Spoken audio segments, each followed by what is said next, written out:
Good morning, good afternoon, or good evening. Welcome back to the Step 2 2024 full workthrough. As a reminder, you shouldn't be watching this if you haven't already tackled the questions yourself. You do lose a lot of value taking someone else's answers rather than creating them yourselves. And even more important when the difficulty of the problems are this high. Also, I am tackling most of these almost completely blind, in that I've not read through the questions, I've not done any pre-work outside of what you're going to see in this video itself. So hopefully I'll be able to show a lot of the useful thought processes, useful techniques in tackling questions of this difficulty. We are now in the stats section of the paper. We're on question 11 out of the 12. And we are going to start off straight away. So it's question 11 now we're looking at. And the first part of the question actually looks quite odd. It doesn't look like a stats question. So throughout the question, we're going to see, hopefully, how this sketch a graph of x equals 1 over x to the power of 1 over x, is relevant to the problem itself. Now, this is a very unpleasant curve, and we don't have any graphing software. We're not allowed our graphical calculators within a STEP exam, so we can't just cheat on there, so we have to do it manually. Things to notice, or things which actually might seem quite difficult to think about. Well, firstly, the condition that x is greater than 0 is definitely required. Otherwise, we will be having a negative number potentially raised to the power. And we know things like negatives can't be raised to the power of a half if we're staying real. And there's a lot of difficulty with negative numbers raised to a power that take us into the complex world. So we're luckily not involving ourselves that deeply. But one thing to worry, or straight away that I worry about here, is what happens as x gets close to 0. We're not allowed to be 0 itself, but what is 0 to the power of 1 over 0? What does that end up looking like? That's basically 0 to the power of infinity, but how do we consider that? We could try and evaluate some powers here and see what's going on, and I'd quite like to do that to start with. So as x tends to 0, well, let's say, and I'm going to actually set this up very explicitly, that x is 1 over n, then y would be 1 over n to the power of n, or 1 over n to the n, which does indeed tend to 0. So I've taken a very particular sequence tending to 0 so that I can actually sub it in and manipulate it a bit. So when x is 0, although we're not allowed to sub it in, it does look like 0. We could do a similar thing with as x tends off to infinity. If we have, this one might be more difficult to deal with, maybe not. So let's say x is just n, then y is the nth root of n. And what does the nth root of n look like when n is absolutely huge? Well, that's a bit more difficult to think about. We have the square root of 2, but then we've got the cube root of 3. The cube root of 3 feels smaller. The fourth root of 4, well, the fourth root of 4 we can actually write as the square root of the square root. So this again is actually just the square root of 2. That seems a little unusual, but a fourth root is a power of a quarter, so I can do a power of a half twice. and the 5th root of 5, the 6th root of 6. These feel like they're going to stay quite small. It feels like this thing might actually tend to 1. Because if you take a massive root of something, if that something was fixed, that's 1. But if that number's getting bigger and bigger as you take bigger and bigger roots, which one is winning? This might be a little bit more difficult to consider. So for now, I'm not going to consider it. I'm not going to worry about what this thing tends towards. Maybe when I need the graph later, I will do so. Now, the question didn't actually tell us to think about the asymptotic behavior. Rather, it told us to show any turning points, which means we need the derivative. Well, for the derivative, then we probably want to write y in a slightly better way, and the best way to write it is as a power, as a exponential. You'll notice this is the trick used to differentiate a to the x. We write that as e to the ln ax, and then the x can sit in front instead. Exactly the same trick I've applied here. And now differentiating this is going to be a combination of chain and product rule. So I'll have the e to the 1 over x ln x. Then I need to multiply by the derivative of that power. That's the product rule. The 1 over x times by the derivative of ln x plus the derivative of 1 over x, which is negative 1 over x squared times just the ln. Now, product rule should be something you're quite comfortable doing at speed, but if you do need to slow those steps down a little, please do. Okay, so then a turning point is going to give us the derivative equals 0. Now, e to a power cannot equal 0. So this is 1 over x squared minus 1 over x squared ln x equals 0. Multiplying through by ln x, this is just e to the x equals 1, or x equals e. I'm not actually surprised in any way that our stationary point is happening at this special point e, even though there were no e's in the definition of the curve itself. So now we can sketch it. We know it's going to look like 0 at 0. When x equals e, we have a stationary point. Now I should go and check what type of stationary point, but this is a continuous curve. It's starting at 0. It's always going to be positive. The only way for this curve to go is up and back down. So it's going to be a maximum. I don't really want to differentiate again. That's going to be really unpleasant. And if I sub e in, I get the y coordinate of that stationary point as e to the 1 over e, which is about the cube root of 2.7. Oh, what's that going to be? It's 1 point something. It might be worth having it as a good estimate, but not entirely sure. Okay, lovely. Moving on to the actual stats part of the question then. We now have n people who have their blood tested for the presence or absence of a particular enzyme. Each person independent, required, we need independence in almost all of our statistical modelling, has a probability of p of having the enzyme present.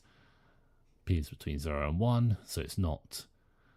we don't have the case where no one has the enzyme, which will be p equals 0, or everyone has the enzyme, p equals 1. We do actually have some non-trivial situation.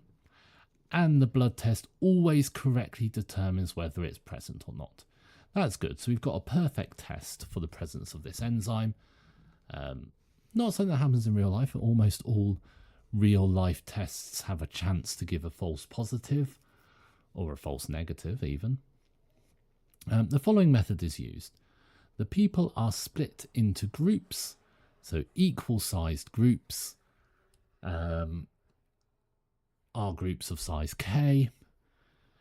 Within every group, so I want to start trying to visualize this. So we've got our n people, and our n people are being split into groups. So I've got r groups, and each group has k people in. There's of course many more circles than what I've drawn here. I'm not assuming that r equals 5. In every group, a sample from each person in that group is mixed into one large sample. So in every group, a sample from each person is mixed into one large sample. So does that mean we're taking a test from absolutely everyone? A sample from each person. So then that's being lumped together into one huge set. In every group, a sample from each person in that group is mixed into one large sample, which is then tested. If the enzyme is not present in the combined sample from a group, okay, no, so we're taking the sample into one big vat, and we're going to test that that combination. If the enzyme is not present, no further testing. So if this comes out as a negative result, then that group is done. We know that group is completely absent of that enzyme. If it comes out as positive, we then do the test everyone separately. So if it comes out as positive, that says at least one person in that group has the enzyme. So then we test all separately. And we do that presumably for each group. Yes, we're doing that for every single group. Okay. Well, that seems like quite a strange way to do it, because we could have just tested everyone separately and just done k tests. Maybe this is actually giving us a fewer number of tests. Because if I get the negative result, if I go down this path here, then I've only actually done one test. Now, if that test comes out as positive, I've then had to do n+1 tests. I've had to do everyone plus the big group that came out to start with. So we want the expected number of tests. So let's work out the probabilities. And I'm actually going to do it per group. So expected tests on first group. Because then the expected for the entire n people, I just multiply by r, if I know the expected used for each. So the expectation is given by the number of tests multiplied by the probability of that happening. So this will be one test multiplied by the probability that the group comes out as negative, plus, well, then we'll do n+1 tests if the group came out as positive. And I shouldn't be using n here because I know what this n is. It's the number of people in the group, which is k. So let's work out the probabilities of these things happening. The probability that the entire group comes out as negative means that every single individual had to be negative. Now, the probability of being negative is 1 minus p. All of them had to get that. So that's 1 minus p to the k. Plus, now the group being positive is the opposite probability. if you actually start thinking about breaking it down, then that could be any one person or any two people or any three people. It starts getting very extreme. Much better is to think of the group being positive is not the group being negative. So you get that statement there. It does look like this can be simplified slightly. So we have the k plus 1. Now the one lot of that is going to cancel perfectly with the group being negative. So this is going to be minus k lots of 1 minus p to the k. Let's get rid of that bonus arrow. Okay. Relatively interesting. There is a minus in there. As soon as you see a minus, well, potentially you could have a negative result. However, this thing here is going to be definitely less than 1, so we're losing something off it. And really, and I'm expecting this is what the question will end up talking about, we would like this, or work out when this is less than k. Because we could always just test each individual person, and we will do that in k tests. So when is this better than k? Again, it's probably spoilers for the next part of the question. Let's actually finish this part though. So the expected tests therefore is equal to r lots of this thing. And let's make sure I put these brackets in the right places. And the question wants it in terms of n, k and p. So we don't want r in there at all. But we know that rk equals capital N, so we can get rid of the r's that way. So expanding the bracket, this is going to be n plus, well, r itself is n over k minus n 1 minus p. That should have been a k, not a 5, to the k. Okay. And again, we would like this, we're probably going to want this to be less than n. Okay, that's part 2 done. Part 3. Given that n is a multiple of 3, find the largest value of p for which it's possible to find an integer k such that the expected, and there it is, the expected number of tests is at most k. So given that n is a multiple of 3, let n equal 3, I'm going to call it, let's keep the convention, let's call it capital M. Find the largest possible of p, which it's possible to find an integer, so it's possible to find a k, and the expected number of tests to be at most n. So we require n plus n over k minus to be at most n, which is equivalent to saying 1 is less than or equal to k 1 minus p to the k. I can cancel the n out of everywhere. That n cancels with that n. That goes to the other side, and I've multiplied up by k. Okay, so I'm looking for a k to make this happen. Now, k has to be a factor of n, because we're splitting n into those groups where k is a factor of n. Okay.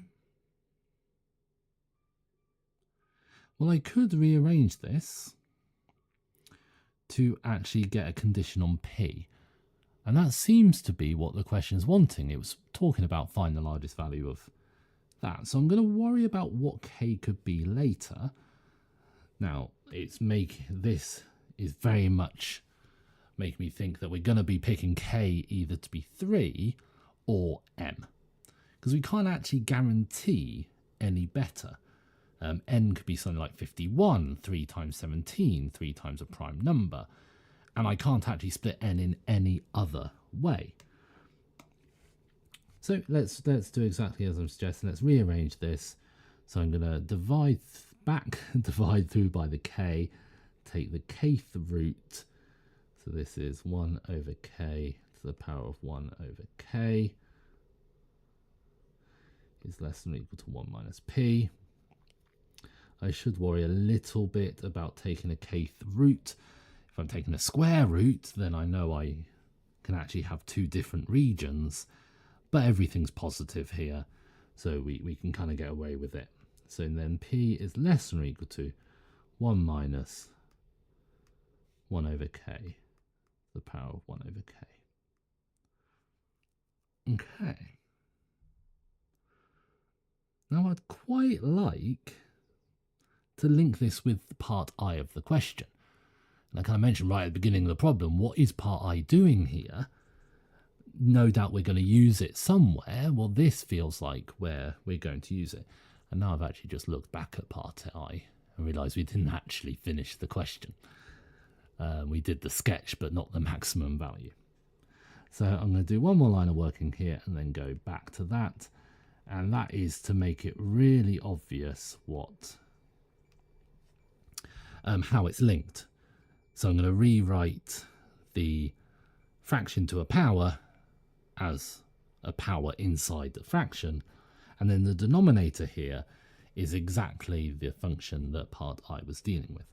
So let's go back and let's actually finish part I. We want to find the maximum value of n to the 1 over n. And I was actually thinking back to when we were discussing this, I was trying to estimate e to the power of 1 over e, because that feels like an important thing to know when I'm starting to deal with integers. Well, e to the 1 over e, so let's notice that e to the 1 over e is a maximum point is between 2 to the power of a half and 3 to the power of a third. Well, no, it's not between, it's greater than both of them. We have a 2 to the power of a half here and a 3 to the power of a third over here. Is larger than 2 to the half and 3 to a third, and as e to the 1 over e is a maximum, n to the 1 over n is going to be maximal at one of those values, is maximal at 2 to the half, which you should know is roughly 1.4, or at 3 to a third. Now, is 3 to a third bigger or smaller than that thing? That's actually not an obvious question until you start being actually really sneaky with it. So let's notice or observe, and I'm going to pluck some numbers out of nowhere until you realise where these numbers have come from. Observe that 9's bigger than 8. And the reason I've picked these numbers is that means that 3 squared is greater than 2 cubed. And if I take the cube root of both sides and the square root of both sides, I can actually link these nonsense things together. So thus, that seemed like a bit of magic if you've not come across this before. To justify, this was the statement that I was considering, and I thought, how could I prove this? Well, actually, I would undo the square root and cube root. What does that mean? Oh, it's something obvious. So in my mind, I actually did that bit of logic going upwards, but then to write it as in a proof style way, we actually wrote it the opposite way round. So thus n to 1 over n is maximal at 3 to the power of a third. Okay, well that seems like it's going to be relevant down here. Now now we know that this part here is maximal at 3 to the third. So this thing is minimal at 3 to the third, which means this thing is maximal at 3 to the third. So that means that this is less than or equal to 1 minus 1 over 3 to the third by part I. Show that, sorry, where have I got to? Given that n is multiple of 3, find the largest value of p for which it's possible. And we can say this is obtainable as k equals 3 divides n. That's why we needed this capital N to be a multiple of 3. Okay, so thus the maximal p will be equal to this piece of nonsense. Okay, so we found the p. We found the largest value of p for which it's possible to find the integer, da-di-da-di-da. So the expected is at most n. Lovely. But now we want to show that this value of p is greater than a quarter. Well, how am I going to show that this is greater than a quarter? And again, I would do this on a scrap piece of paper elsewhere. I'm trying to get this statement, which is equivalent to that statement, which is equivalent, if I multiply up by 3 to the half, which is equivalent to that statement, which is equivalent to 3 being greater than 4/3 to the power of 3, which is 64 over 27, which is true, because 64 over 27 is, what, 2 and 10/27ths. So I've done all my logic going the wrong way, so now I need to write it as a proof going the correct way. So let's notice, and again, we're going to make some numbers up out of absolute nowhere. So we're actually starting with that final line, which is equal to 4/3 to the power of 3. And that's certainly true at 2 is 54 over 27. So 3 is certainly bigger than 64 over 27. So that is going to mean that 3 to the third is strictly greater than 4/3, which implies that 3/4 is strictly greater than 1 nope, haven't got to the 1 minus stage yet. That 3/4, and I need to swap the inequality over as well. So now 3/4 is less than 1 over 3 to the third. So I'm on this. Where have I got my inequality the wrong way around?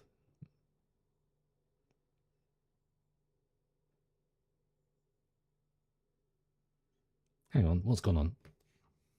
Something's gone off here. So that was true. Multiplied up, divided through, that's true.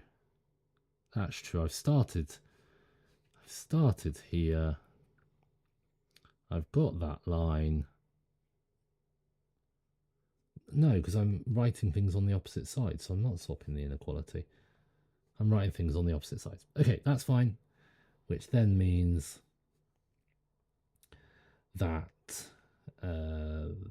1 minus the thing is greater than 1 minus 3/4, which equals 1/4. And now let's get rid of my scribbles, so I've got that little bit more space. Which finally means that this P is greater than 1/4. So what have we actually shown there? We've shown that if this P is less than this value, which is bigger than 1/4, then it's actually better to do this quite strange extra test of lump everyone together and test them as a huge singular blob before testing them all individually. Now, 1/4 feels like quite a large boundary value. It's like if 1/4 of people have the enzyme, and you should probably just test everyone, because it's highly unlikely that all of them will miss the enzyme. But we've done the maths and we've shown that it is actually smarter to do this weird test everyone first. Okay, part 4 of the question. Show that if pk is sufficiently small. So in letting p times k be very small, the expected number of tests is approximately. Okay, very common technique within probabilistic methods, and we're going to take an extreme. So we have the expected is equal to this n plus n over k, and I'm trusting my memory here. It's equal to this thing, n plus n over k minus, did I put the minus or I put a plus? I put a plus, didn't I? Okay, so we want to do something about this thing in the case where pk is small. And if I do look to what I'm expecting the answer to be, this term here has survived exactly in its form, but this one's been destroyed. Well, actually, this follows quite nicely from a binomial expansion. If we binomially expand this term over here, and I'll put that capital N on the outside of the bracket, it'll be 1 minus kp plus k minus 1 over 2 negative p squared. I'll do one more term to make my next comment a little bit more obvious. Cubed over 6 plus dot dot dot. Now we're saying that kp is really small.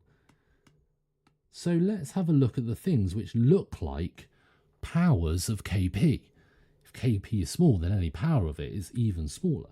So this thing here is very roughly kp squared. We've got a k squared in the front bit. We've got a p squared. So that thing looks like kp squared. That's going to be really small. And certainly the bit that isn't a kp squared is from the k times that. So that's just a kp squared. And that's going to be even smaller than kp squared. Because k is an integer. K is making things bigger when you multiply by it. So that thing's even smaller, so can be ignored with even more confidence. And then this thing here, for the same reason, is going to look like kp cubed. And the other terms which don't have a k cubed are actually worse than these terms in terms of size. So we can ignore them.